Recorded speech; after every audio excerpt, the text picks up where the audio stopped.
Why, hello. Welcome, returning and new Lee families. I'm Amy Vento, I'm principal of Lee Elementary School.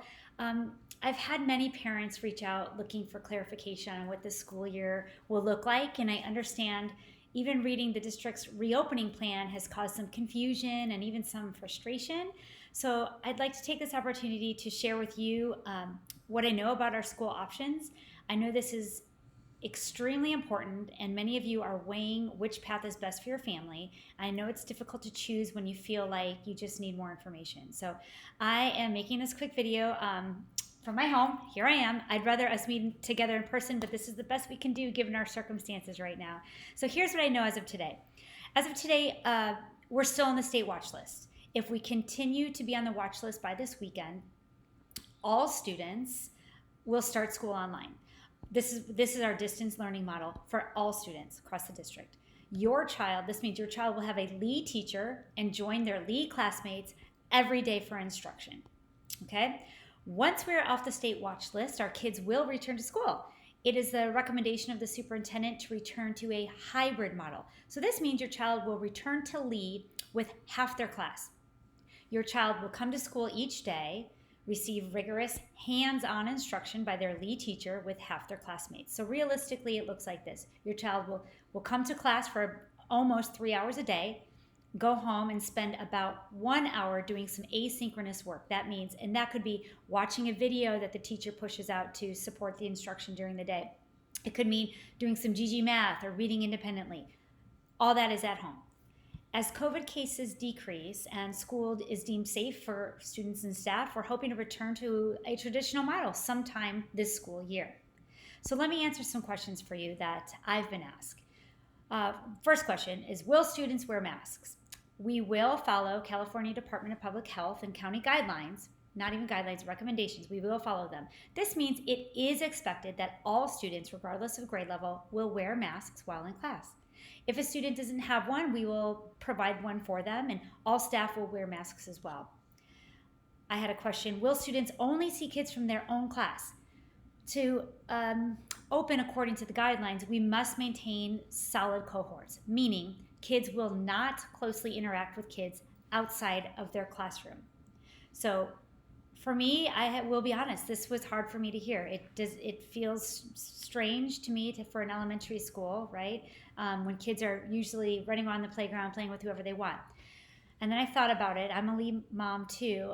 I'm just thankful my boys will be able to get to play, collaborate, and interact with other Lee kids, even if it's just the 24 or 32 kids in their classroom. I am grateful for that.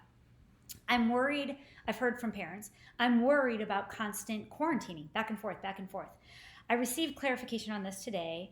A student will need to quarantine if they've been in close contact with someone who's tested positive. So we need to define close contact. That means they've been within 6 feet for more than 15 minutes without wearing a mask. Typically at Lee, it will be maybe a student's parent tests positive for COVID, so that student will quarantine, not the whole class. However, the parents will be notified that there's been a case of close contact. If a student tests positive for COVID-19, people who have been within 6 feet of that student without wearing masks for more than 15 minutes will quarantine. So this could be the whole class that quarantines, but not necessarily.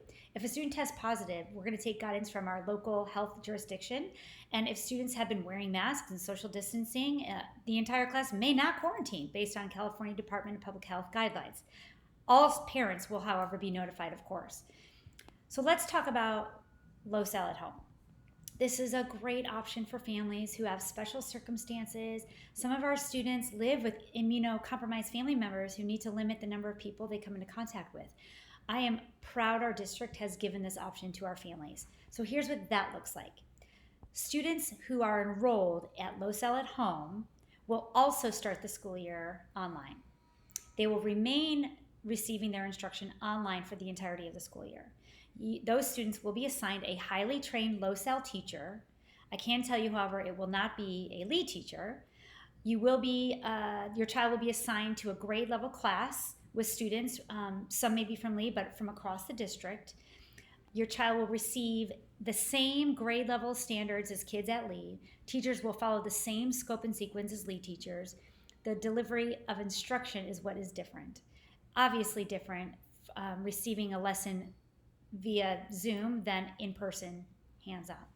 Students will receive the same instructional minutes as those participating in in-person learning, but all that work and instruction will be delivered via Google Meet or Zoom, what many of you know it, and through our new online platform, which is similar to Google Classroom.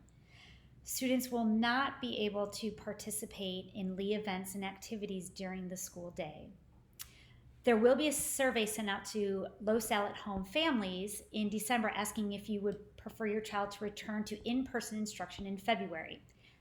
That is, if all of our schools are back by February, which I'm hoping so. Please know that your child may return to school if there is space.